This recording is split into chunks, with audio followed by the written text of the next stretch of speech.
to this first match of the set. We got some Fire Emblem action going on. We got some Corrin versus Ike on PS2. Okay, let's go ahead and get it popping. Pollux and Xanafer. UMB, perhaps UMass Boston? Perhaps. I believe Xanafer is New England. I'm not sure from where, but yeah, probably. There you go. All right. Oh, Xanafer already put on the hurt a little bit here. 62% on Pollux, and finally able to get back into this with a little bit of jab action. Okay. And I like the way that we're kind of maneuvering around these platforms. I mean, PS2, I think a pretty solid stake for Ike, right? You're able to go ahead and get those falling nairs. But similarly for Corrin, like, whoever wants to camp under the side plats, like, has a pretty decent time. Absolutely. And if you want to talk about camping game, Corrin can do it just about as best as any of these sword characters in this game. Has that back air, which is honestly a war crime, but going to get knocked off the top. Going to get knocked off the top of the up air, so not able to really get it going. And this is what can be a little bit tough. Like, I mean, when the game first dropped, right, like, Ike was definitely much more of a popular pick. Absolutely. But the game plan is still, like, more or less the same as it was back then. Like, you're going to go for these falling nairs and try to wall your opponent out. And if it hits, well, you get a free conversion. And so far, Xanafer's been rocking that same strategy to get this far. But we'll see if Pollux can answer. Yeah, I think the game plan. Oh, yeah, gonna get the war crime. That aforementioned back air right there. I think the only thing with Ike changed is the neutral didn't change as much, but what you're looking for in advantage definitely did change. The up B being a massive hindrance in your opponent's game plan. You don't have those near to up airs as easily anymore. But so far, not really impacting Xanafer, just holding down this neutral really, really well.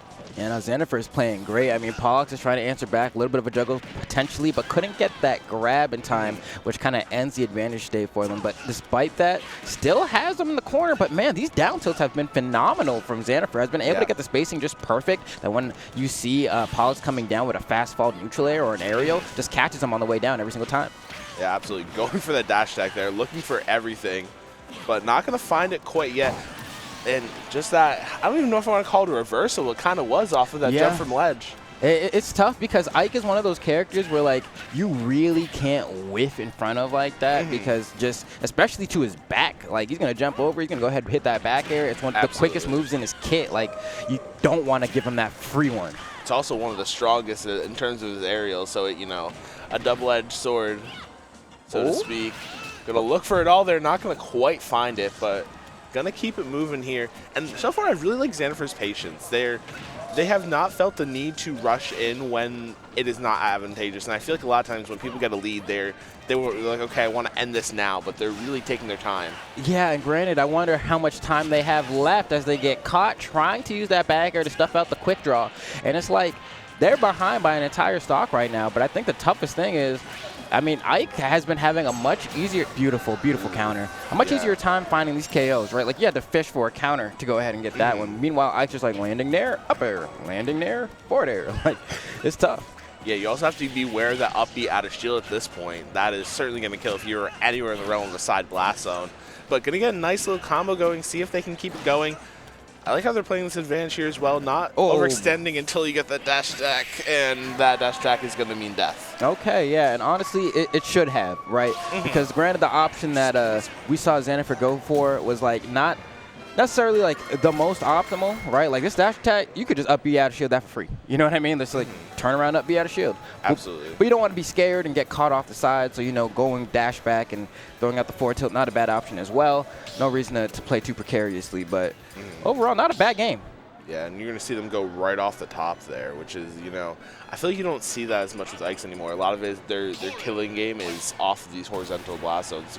Forward air, back air, smash attacks, up B especially. You know, you see these up air kills, but they're not as common as they were in, you know, when Leo was playing Ike, for example. Yeah, oh man. It is a different beast now. It is still a beast, but, you know, it's a tiger to a leopard. Yeah, and it's crazy because it's like, back when Leia was playing Ike, like, that feels like ancient history now, you know what I mean? Like, that's Constantinople type history.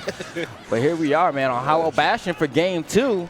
And it looks like Pollux not having a great time here either.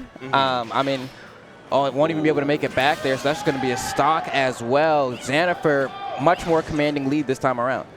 Yeah, absolutely. It is still the first stock. There's still a lot here that Pollux can do. But I like the ledge trapping game. I feel like that's the one aspect where I like what Pollux has been doing.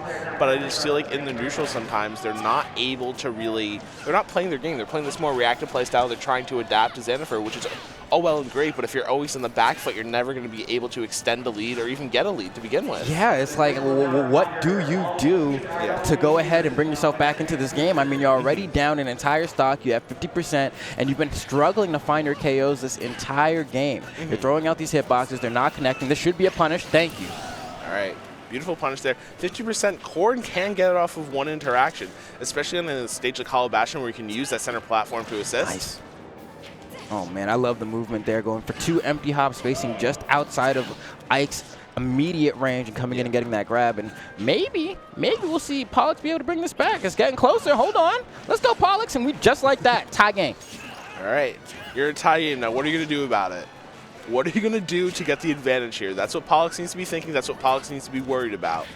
Keeping this advantage on right now is a good start, but again, I feel like they're always, anytime they even get close to it, they get put right on the back foot again. And I'm like, this part of me that's like, man, is that guaranteed to kill Corn at that range? I'm like, I feel like you could have DI'd a little bit better there. Yeah. Maybe hung on for just a tad bit longer. But either way, I mean, at least the game was brought back to being somewhat close. If Pollux can get something going right now, first they got to get out of the ledge trap. You got to get this edge guard.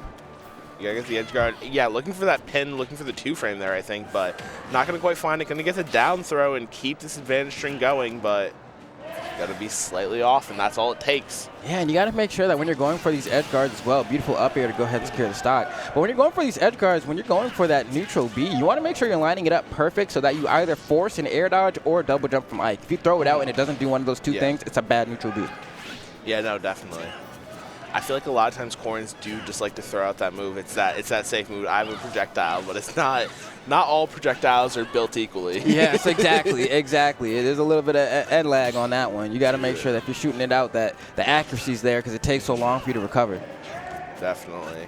All right, but Pollux not in a bad situation. Only about 20%, as I say that, racking on a little bit more from Xanafer, but still, this is within the realm of possibility, especially when you have pins, you have your neutral B, you have these, I don't want to call them cheese tools, but you have these things that can equalize the game. You just need to find a way to kind of exert them in the advantage. Oh, that's it. That's it. Yeah, that was kind of like a frame trap scenario, right? Because burn the air dodge right there. And like, cool, that means I get to get this follow-up right here. We're gonna